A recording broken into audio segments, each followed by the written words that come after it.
जय हिंद मेरे प्यारे बच्चों। तो लास्ट वीडियो हमने इंट्रोडक्शन ऑफ 3.4 देखा था, तो आज हम क्या करेंगे उसी को अप्लाई करेंगे और आपके ये जो 4 क्वेश्चन है बेटा इनको हम सॉल्व करेंगे।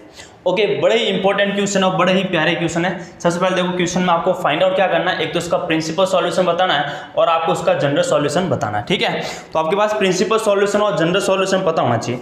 तो एक बार हल्का सा हम ये बात कर ले बेटा कि आपकी प्रिंसिपल सॉल्यूशन क्या होता है ना, तो कल हम पूरी डिटेल से इसको पढ़ चुके हैं। तो देखो अगर हम बात करें बेटा प्रिंसिपल सॉल्यूशन की, तो इसमें जो x की वैल्यू होगी वो आपकी कितनी होगी बेटा, 0 और 2 पाई के बीच में, 0 और 2 पाई के बीच में लाई करता है ना। तो ये होता है बेटा उसका प्रिंसिपल सॉल्यूशन। अगर हम बात करें उनके जनरल सॉल्यूशन की है ना, तो जनरल सॉल्यूशन हमने बहुत सारी बातें की थी कल, अगर आपको याद हो तो हमने बड़ी बड़ी प्यारी प्यारी बातें की थी इसमें कि आपका जनरल सॉल्यूशन क्या होता है, कैसे हम इसको करते हैं। ठीक है, तो देखो सबसे पहले हमने साइन के बारे में बात की थी कि अगर साइन एक्स इक्वल होगा बेटा साइन वाई का, तो इस कंडीशन में जो एक्स होगा उसकी वैल्यू क्या होगी बेटा, याद करो n पाई प्लस -1 की पावर n इंटू में y, यही होगी बेटा वेयर या for all n belongs to z, है ना। यानी सभी जो n है बेटा वो क्या करेंगे, आपके z से बिलोंग करेंगे, मतलब इंटीजर से बिलोंग करेंगे।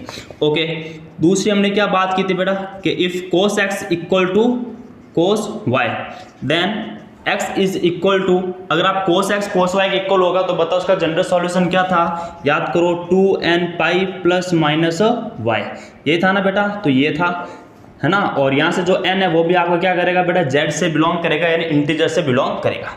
ओके, और लास्ट हमने पढ़ा था बेटा if tan x equal to tan y, है ना, और tan x अगर tan y के इक्वल होगा तो फिर आपका क्या होगा बेटा, तो इस कंडीशन में x की वैल्यू क्या होगी, याद करो n पाई प्लस का y। ये हम तीनों बात कर चुके हैं लास्ट वीडियो में। ठीक है, तो यही बस हमने पढ़ा था बेटा लास्ट वीडियो में, और यही आपको क्या करना है इसमें याद रखना है। ठीक है, और जब हम क्वाड्रेंट के बारे में बात की तो अभी हम सब आपको बताएंगे डिटेल से, कोई टेंशन नहीं है, बड़ा ही इंपॉर्टेंट और बड़ा ही प्यारा टॉपिक है।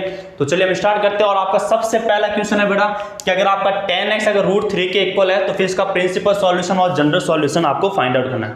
तो उसके लिए सबसे पहले आपको ट्रिगोनोमेट्रिक टेबल आपको याद होनी चाहिए कि ये जो √3 है वो आपके tan में किसकी वैल्यू होती है ना, tan में ये किसकी वैल्यू होती है, इतना सा छोटा सा आपको चीज याद होनी चाहिए। तो चलिए हम बात करते हैं सबसे पहले आपके सॉल्यूशन 1 की। ठीक है, ये थोड़ा वायर इसको सही कर लेते हैं। ओके, तो देखिए बेटा very first question tan x equal to √3। Okay, अब आपको ये बताना है कि √3 एक्चुअल में किसकी वैल्यू होती है। तो आप बोलोगे भाई √3 वैल्यू किसकी होती है बेटा ना, 60 की होती है, मीन्स tan π/3 की। अरे होती है कि नहीं होती बेटा, होती है ना। तो यहाँ से tan x अगर √3 के इक्वल है ना, दैट्स मीन tan x आपके tan π/3 के इक्वल है। यानी बेटा यहाँ पे अगर हम देखेंगे तो x की वैल्यू क्या आई बेटा, π/3 आई। x की वैल्यू क्या आई बेटा, π/3। ओके, π/3 आ गई। अब आप मुझे बताइए, ये तो हम फर्स्ट क्वाड्रेंट में बात करेंगे ना, एक्यूट एंगल, ये तो हम फर्स्ट क्वाड्रेंट की बात कर रहे हैं। अगर आपको पता है तो ये जो एंगल है बेटा वो आपके फर्स्ट क्वाड्रेंट में होंगे ना, कहाँ पे होगा बेटा, आपके फर्स्ट क्वाड्रेंट में। लेकिन आपको पता है कि आपके पास 4 क्वाड्रेंट है, जिसमें जो tan है बेटा वो 2 क्वाड्रेंट में पॉजिटिव होता है। बताइए कौन से क्वाड्रेंट में, आप क्या बोलोगे। देखो सबसे पहले पूरी टेबल ये आपको याद होनी चाहिए, है ना। यहाँ पे होगा बेटा 0 और 2 पाई, यहाँ पे कितना होता है बेटा आपके पास π/2, ये कितना होगा बेटा आपके पास पाई, और ये होगा बेटा 3π/2। ओके, फर्स्ट क्वाड्रेंट है तो ऑल पॉजिटिव होते हैं। सेकंड की बात करें बेटा तो इसमें क्या होगा आपका साइन थीटा और इसी का इन्वर्स यानी कोसेक थीटा, ये दोनों पॉजिटिव। थर्ड क्वाड्रेंट की बात करें तो tan थीटा और को थीटा, ये आपके पॉजिटिव होता है। ओके, फिर अगर हम फोर्थ क्वाड्रेंट की बात करें तो यहाँ पे बेटा कोस थीटा और आपके सेक थीटा, ये पॉजिटिव होते हैं। एक तो ये बात आपको पता होना चाहिए। फिर हमने क्या बोला था कि ये जो आपकी एक्स एक्सिस है, ये कौन सी एक्सिस है बेटा, एक्स एक्सिस में, तो एक्स एक्सिस में जो फंक्शन होता है, जो एक्स एक्सिस से हम बात करें ना, तो आपको पता है कि एक्स एक्सिस पर जो भी फंक्शन होगा है ना, अगर ये वो एंगल होगा कि अगर एंगल वहाँ 2 पाई है, 0 है या पाई है, तो आपका फंक्शन चेंज नहीं होगा। तो अगर एक्स एक्सिस पर अगर कोई भी एंगल होता है ना, तो फंक्शन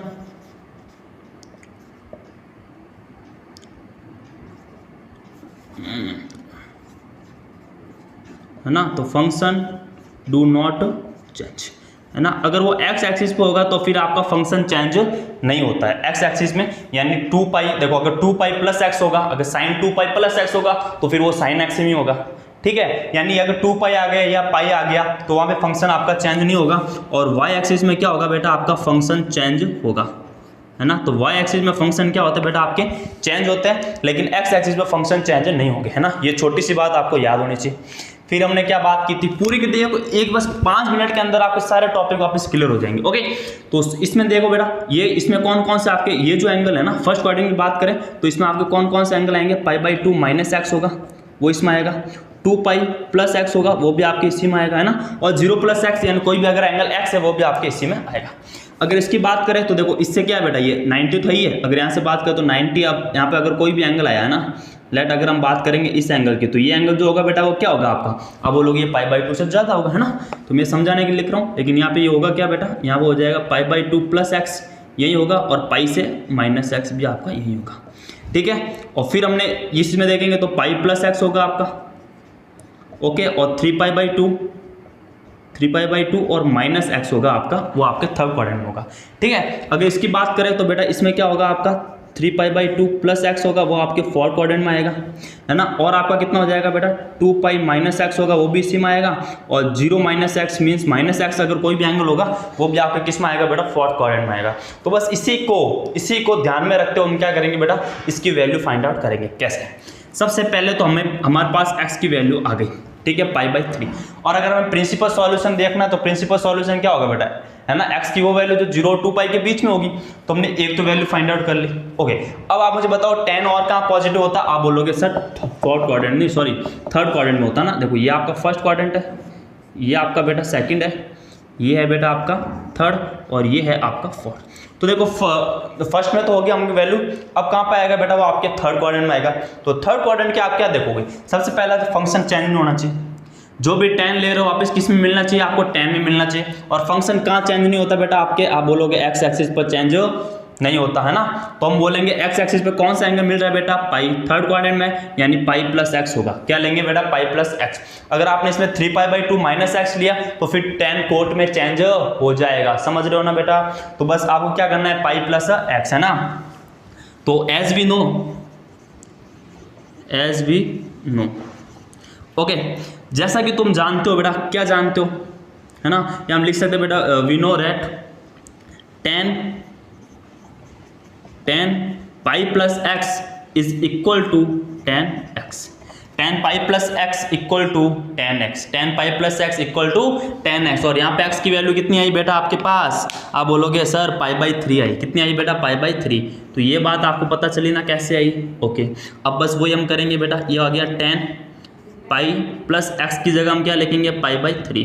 तो ये भी किसके इक्वल होगा, आप बोलोगे tan π/3 के इक्वल ही होगा सर। ओके, अगर यहाँ पे हम इसको सॉल्व करेंगे तो 3π + π कितना हो जाएगा, कितना हो जाएगा बेटा मुझे बताओ, ये हो जाएगा आपके पास 4π/3, ये किसके इक्वल होगा आपका, tan π/3, और tan π/3 की वैल्यू कितनी होती है, √3 होती है। तो यहाँ से बेटा अगर ध्यान से आप देखो तो यहाँ पे आपको और x की क्या मिल गई, एक वैल्यू मिल गई, क्या वैल्यू बेटा, 4π/3, है ना, और ये 2π से छोटी भी है। इसके अलावा बेटा और आपको कहीं नहीं मिलेगा, है ना। अब आपको वापस वो रिपीट करना पड़ेगा, जब आप रिपीट करोगे तो आपका 2π + x हो जाएगा ना, यानी वो एंगल आपका 2π से क्या हो जाएगा, बड़ा हो जाएगा, जबकि वो प्रिंसिपल सॉल्यूशन उसका नहीं होगा।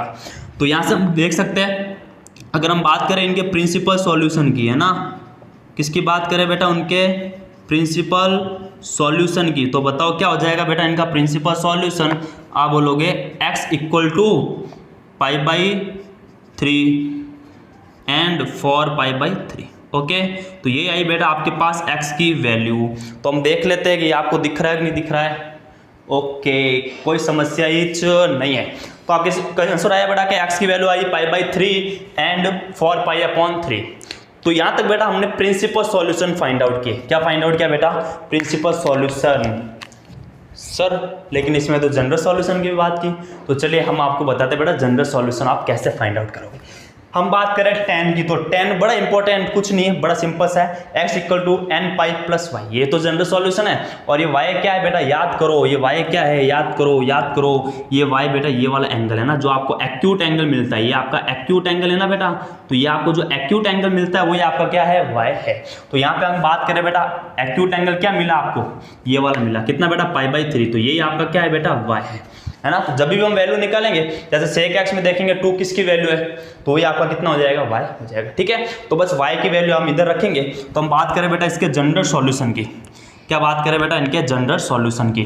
ठीक है, तो मैं अब ये थोड़ा सा रफ कर देता हूँ, है ना। तो मैं आपको पूरा डिटेल से इसको समझाया था, तो अब इसको थोड़ा सा क्या करते हैं बेटा, रफ कर देते हैं।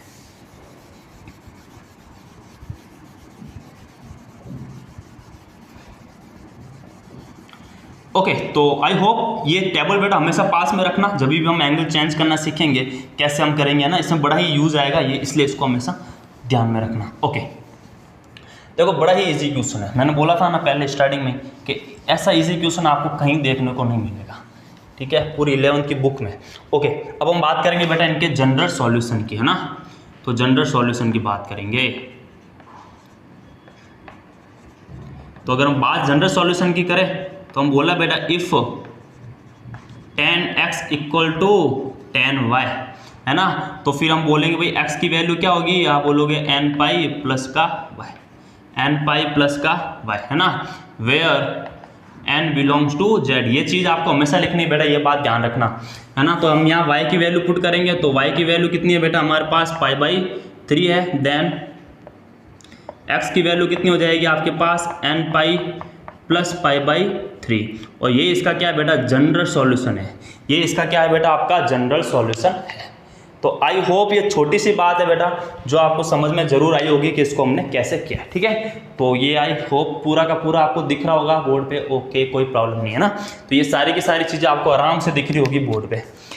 ठीक है, तो आई होप ये क्वेश्चन आपको समझ में आया होगा फर्स्ट हमने कैसे किया। ओके, तो क्वेश्चन नंबर 2 करते हैं बेटा सेक एक्स के बारे में। तो मैं फटाफट से आपका बोर्ड साफ करता हूँ, जब तक आप आराम से सेकंड क्वेश्चन को ट्राई करो।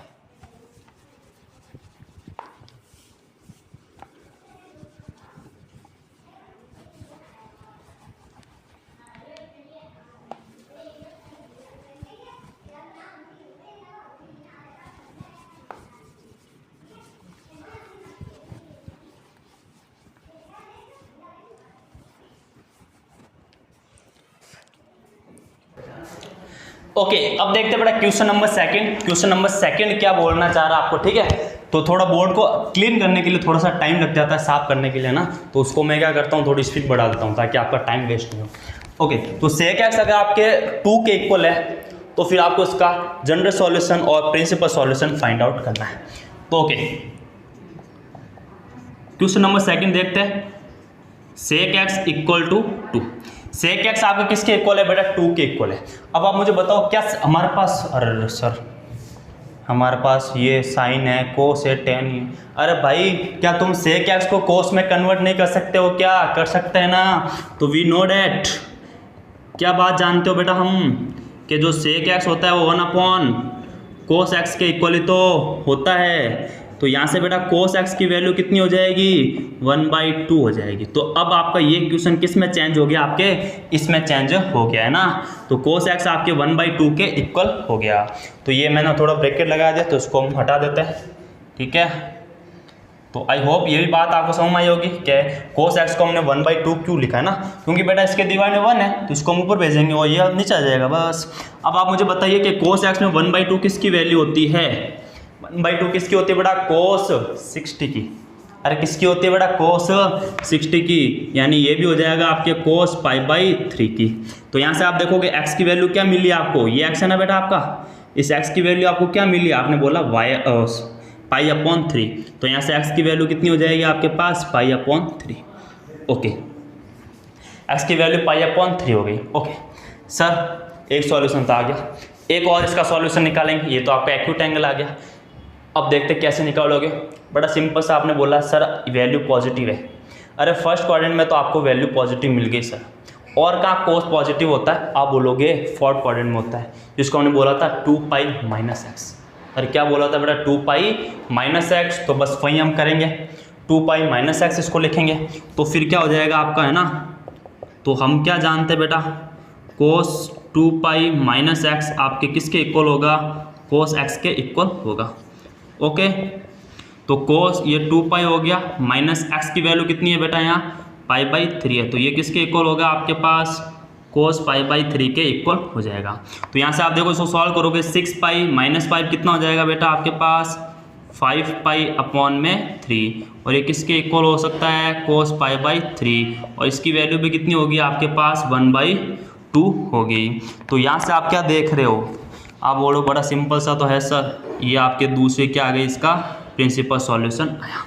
ओके, तो हम क्या बोलेंगे बेटा, प्रिंसिपल सॉल्यूशन, है ना। तो प्रिंसिपल सॉल्यूशन क्या आया बेटा, प्रिंसिपल सॉल्यूशन में x की वैल्यू कितनी मिली, एक तो मिली आपको π/3 और एक मिली क्या बेटा आपको 5π/3। तो ये आ गया बेटा इसका प्रिंसिपल सॉल्यूशन। अब बात करेंगे जनरल सॉल्यूशन की। तो बात की थी बेटा कोस की, जब cos x equal to cos y होता है तो इसका क्या होता है 2nπ plus minus y। Sir y की वैल्यू हमें दिख रही है π/3। अरे सर इतना इजी कोई क्वेश्चन होता है क्या, है ना, बस आपको ये याद होना चाहिए। तो चलिए हम बात करेंगे इसके जनरल सॉल्यूशन की। किसकी बात करेंगे, जनरल सॉल्यूशन की, है ना। तो जनरल सॉल्यूशन में we know that if cos x equal to cos y then x is always equal to 2nπ plus minus y। तो बस यहाँ पे हम वैल्यू फाइंड आउट कर लेंगे, वैल्यू पुट करेंगे। तो यहाँ से बेटा आप देखोगे कि आपके पास x की वैल्यू कितनी आएगी 2nπ प्लस माइनस y की वैल्यू है बेटा आपके पास π/3। ये बस आपका क्या आ गया, इसका जनरल सॉल्यूशन आया। ओके, तो आराम से इसको नोट कीजिए बेटा। हम देख लेते हैं कि आपको ये सारा दिख रहा है क्या मामला। ओके, तो यहाँ तक तो आपको सारा मामला ही दिख रहा है, ठीक है। तो ये हो गया बेटा इसका जनरल सॉल्यूशन। तो आई होप ये भी बात आपको समझ में आई होगी हमने कैसे इसको फाइंड आउट किया। ओके, अब देखते हैं क्वेश्चन नंबर 3।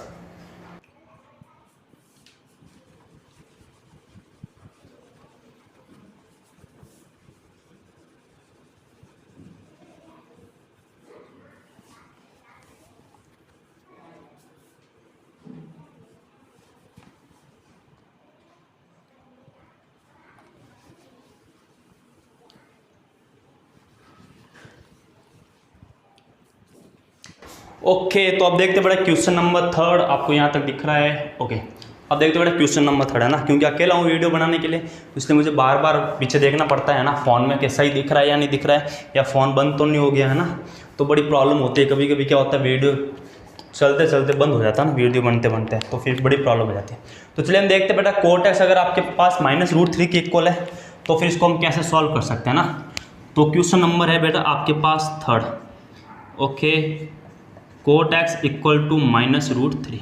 आप मुझे बताइए बेटा, माइनस की बात आ रही है, कोई दिक्कत नहीं सर, -14 हम इसको 10 में कन्वर्ट कर सकते हैं ना। तो 10x की वैल्यू कितनी हो जाएगी -1/√3 हो जाएगी।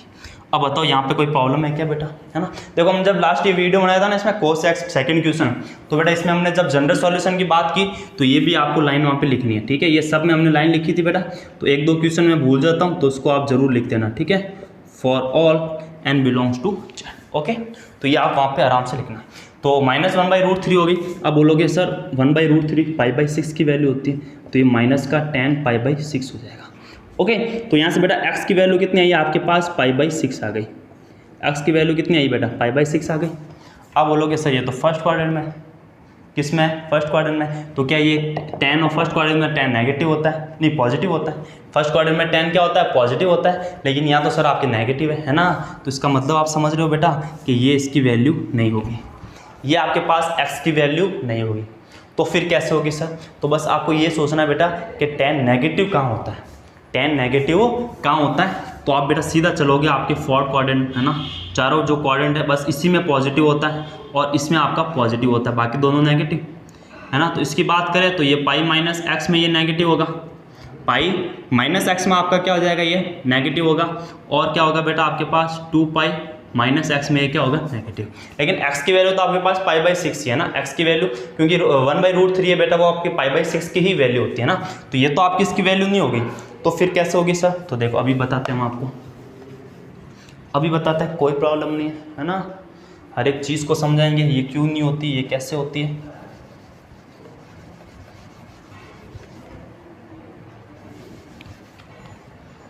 ओके, तो देखिए, तो अब हम क्या जानते हैं बेटा कि आपका जो 10 π-x होता है वो आपके पास -10x के इक्वल होगा। ओके, तो अब हम वैल्यू रखेंगे 10 π-x यानी π/6, तो ये किसके इक्वल होगा, -10 π/6 के इक्वल हो जाएगा। 6π - π 5π, तो ये हो जाएगा 10 5π/6, और ये भी आपके पास -10 π/6 के इक्वल होगा, और इसी की वैल्यू आपके पास -1/√3 होती। ठीक है, तो यहाँ से आपको दिख रहा होगा कि हमारे पास एक वैल्यू आ गई है सर, है ना। एक तो आपको इसका प्रिंसिपल सॉल्यूशन मिल गया है 5π/6। ओके, दूसरा कैसे निकालोगे, तो चलिए हम बात करते हैं।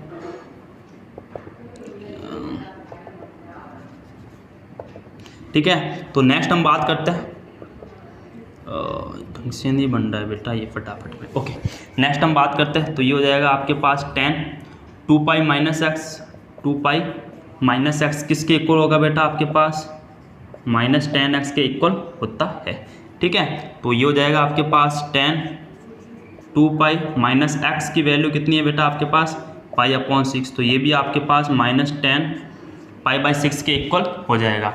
ठीक है, तो अब आप क्या देखोगे बेटा कि सब बड़ी सिंपल सी बात है, इसमें क्या देखना है ना। 6 × 2 हो जाएगा 12 -π 11π/6, तो यहाँ पे हो जाएगा 10 11π/6, है ना। और इसी की वैल्यू आपके पास -10 π/6 हो जाएगी, और इसी की वैल्यू 1/√3 होता है। तो यहाँ से बेटा ये देखो, ये सेकंड आपका क्या हो गया बेटा, यहाँ पे आपका प्रिंसिपल सॉल्यूशन आपको मिल गया ना, ये आपका दूसरा प्रिंसिपल सॉल्यूशन मिल गया। तो इसके हम प्रिंसिपल अगर सॉल्यूशन की बात करेंगे, प्रिंसिपल सॉल्यूशन, तो फिर x की वैल्यू क्या हो जाएगी, x की वैल्यू हो जाएगी 5π/6 एंड 11π/6, ये हो जाएगी इसकी प्रिंसिपल सॉल्यूशन। ओके, अगर हम बात करेंगे इसके जनरल सॉल्यूशन की, है ना, इसकी बात करेंगे इसके जनरल सॉल्यूशन की, तो जनरल सॉल्यूशन आपको पता है कि भाई tan क्या होता है, tan x अगर tan y के इक्वल होगा, तो फिर यहाँ से x की वैल्यू क्या हो जाती है बेटा, nπ प्लस का y, nπ प्लस का y क्या होगी बेटा, जो आपको पहली वैल्यु मिल रही उसी को y ले लेंगे, कितना मिला 5π/6, तो यहाँ से बेटा x की वैल्यू क्या हो जाएगी nπ प्लस 5π/6, और ये इसका क्या हो गया, जनरल सॉल्यूशन हो गया for all n belongs to z। Okay, तो ये आपको क्या मिल गया बेटा, इसका सॉल्यूशन मिल गया। ओके, तो ये आपके 3 क्वेश्चन आपके क्या हो गए, कंप्लीट हो गए। फोर्थ क्वेश्चन देखेंगे बेटा आपके, कोसेक x अगर आपके पास -2 के इक्वल है, तो फिर ये कैसे होगा। ठीक है,